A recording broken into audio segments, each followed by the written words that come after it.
5h10 pelo horário de Brasília, a gente interrompe a nossa programação por uma notícia muito triste que acaba de ser confirmada. Morreu o Papa Francisco. A gente acompanha agora aqui na página do G1, que já está publicada, o Papa de hábitos simples que lutou para mudar a Igreja. Primeiro pontífice latino-americano, deixa legado de tolerância e diálogo, promoveu reformas importantes, acolheu minorias e priorizou os pobres. A notícia foi atualizada agora há pouco, foi confirmada há pouco a morte, então, do Papa Francisco. Há pouco a gente mostrou a reportagem do domingo de Páscoa, em que a gente conseguia ver o estado de saúde debilitado do Papa Francisco, o estado em que o pontífice estava ao longo da celebração do domingo de Páscoa, a dificuldade dele para respirar, para conseguir se comunicar. Então, nós vamos ter mais informações sobre como foram as últimas horas do Papa a qualquer momento, mas o que já se sabe, então, é que o estado dele se agravou e o Papa, então, acabou morrendo nas últimas horas. Ele foi o primeiro Papa latino-americano da história da Igreja, um Papa que, com certeza, marcou a história da Sé. Agora, o enterro de um Papa é uma cerimônia única, como um velório, particular antes de um funeral público, e é cheio de rituais. Bom, após ser exibido num primeiro momento na Casa Pontifícia, o corpo é colocado em 3 caixões. E aí, o primeiro deles, onde fica o corpo, é feito de cipreste. O que isso quer dizer? Lá dentro são colocadas as moedas do Vaticano que levam o rosto do Papa. Um documento com os principais feitos e acontecimentos do pontificado é inserido num cilindro de metal, como a gente vai ver aqui, que também entra nesse caixão. Olha só que interessante o ritual católico para homenagem ao Papa. Outro item que é guardado lá é o pálio, que é uma faixa de lã usada por arcebispos e também pelo Papa. Isso aqui você com certeza já viu, essa faixa de lã que também vai ser guardada lá dentro. É uma vestimenta que é símbolo de autoridade e também da missão pastoral de guiar os fiéis. Bom, o caixão ele é colocado dentro de outro caixão, esse feito de metal, que tem um simbolismo, Ou vai ser chumbo ou zinco. Segundo os especialistas, esse metal representa prestígio. Também ajuda a conservar o corpo, que pode ser exumado quando o Papa é beatificado. E aí, gente, os 2 caixões vão para dentro de um terceiro. 2 caixões dentro de um terceiro, esse terceiro feito de olmo. O caixão, então, é fechado com pregos de ouro, como a gente vê aqui nessa simulação. E segundo os sites especializados, a madeira desse caixão era considerada rara em Roma e representa a dignidade. O momento mais público dessa despedida, ou seja, um dos mais esperados, é o funeral na Basílica de São Pedro, Ou seja, um funeral semelhante a esse. O pontífice tem o corpo exposto no altar da confissão e, após ser visto pelos fiéis, ele recebe a missa de exéquias. Só que, depois da morte do Papa Emérito Bento XVI, em 2022, o Papa Francisco fez uma série de mudanças. Ele se empenhou pessoalmente para mudar esses rituais. Por quê? Na visão dele, a intenção era de velar e enterrar os papas como um discípulo de Cristo qualquer, não como um poderoso, mais uma marca do papado de 12 anos de Francisco. Essas mudanças, gente, foram divulgadas em 2024, todas para simplificar o processo.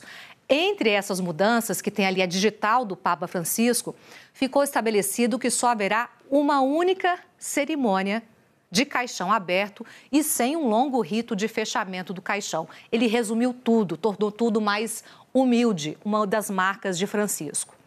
Fica ainda permitido que o sepultamento aconteça do lado de fora do Vaticano. Cai também aquela obrigação de que o pontífice precisa ficar sob os 3 caixões que a gente viu agora. Francisco, inclusive, pediu para ser enterrado em um caixão simples de madeira, sem estar elevado por um catafalco, como a gente viu quando houve a morte, então, do Papa Emérito Bento XVI. Tradicionalmente, depois do funeral lá na Basílica de São Pedro, o caixão é enterrado nas catacumbas do Vaticano. As galerias abrigam restos mortais de cerca de 90 papas, de pessoas da nobreza e até de um imperador romano. Mas Francisco, sendo Francisco, quebrou essa tradição. Não vai ser enterrado nessa área aqui.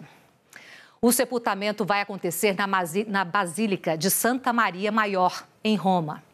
É a primeira vez em mais de um século que um Papa não será enterrado no Vaticano, para vocês terem ideia da dimensão dessa ruptura que Francisco ele fez na Igreja Católica. A igreja fica a uma distância de 3,5 km da Basílica de São Pedro. E aí, gente, durante o papado, Francisco visitou a igreja de Santa Maria Maior mais de 100 vezes. Ele costumava ir lá antes e depois das suas viagens internacionais, ou seja, mais de 100 vezes. A igreja foi erguida nos séculos IV e V, 7 papas já foram enterrados lá e a basílica também abriga os restos mortais que a igreja diz ser de São Mateus e São Jerônimo. Hoje é um dia difícil para a igreja, um dia difícil para o mundo, você perdeu um Papa da dimensão de Bergoglio, Papa Francisco, Jorge Mário Bergoglio, aquele cardeal que ele mesmo se autodefiniu como do fim do mundo, da Argentina, e vira Papa no conclave de 2013. É um dia difícil por quê? Porque um Papa que não só fez mudanças significativas na igreja, como também um Papa que fez, acho que eu estou com um probleminha aqui de câmera, mas um Papa que também falou para fora dos muros do Vaticano, ou seja, dialogando com o mundo, e o maior exemplo disso foi a mensagem de ontem, quando, ao final da celebração de Páscoa, ele fala uma mensagem que pontua todos os conflitos mais graves do momento, a começar pela situação da Terra Santa, Israel e Palestina, e faz um aceno aos israelenses, mas principalmente demonstra uma preocupação clara com o que está acontecendo em Gaza. Critica o antissemitismo, mas ao mesmo tempo se preocupa com o que está acontecendo com aquela, inclusive com a comunidade cristã em Gaza. Ele estava mantendo contato permanente com o pároco local, mesmo quando estava doente. Então, é cheio de simbolismo. Francisco foi o primeiro Papa da América Latina. Foi aqui, na nossa região, que ele aprendeu sobre a miséria e sobre o perigo de governos autoritários. O Papa nasceu Jorge Mário Bergoglio, num bairro de classe média em Buenos Aires. O pai dele era um contador italiano e a mãe, também de origens italianas, era uma dona de casa. Durante a juventude, o Papa se deixou conquistar por duas paixões tipicamente argentinas, o futebol e o tango. No final dos anos 50, ele se formou técnico em Química e, na mesma época, virou noviço dos jesuítas. Com apenas 36 anos, ele assumiu o comando dessa ordem religiosa em toda a Argentina. E foi à frente dos jesuítas que Jorge Bergoglio enfrentou um dos capítulos mais sombrios da história dele e da Argentina, a ditadura. Bergoglio foi acusado de delatar integrantes do clero para o regime. A denúncia veio de 2 padres que tinham sido presos e torturados, mas a acusação nunca foi comprovada. Mesmo com a polêmica e mesmo se abstendo de criticar a ditadura de forma mais incisiva, Bergoglio se manteve popular na Argentina. Em 2001, o país vivia uma das piores crises econômicas da história. Bergoglio organizou um projeto para levar comida aos mais pobres. A iniciativa salvou milhares de pessoas, mas o cardeal também teve seus momentos impopulares. Foi em 2010 que ele criticou a proposta de lei que legalizava o casamento gay. Disse que era um projeto do demônio. Foi duramente criticado, inclusive, pela então presidente Cristina Kirchner. Ela disse que as declarações eram dos tempos das cruzadas. O casamento gay acabou aprovado no parlamento argentino.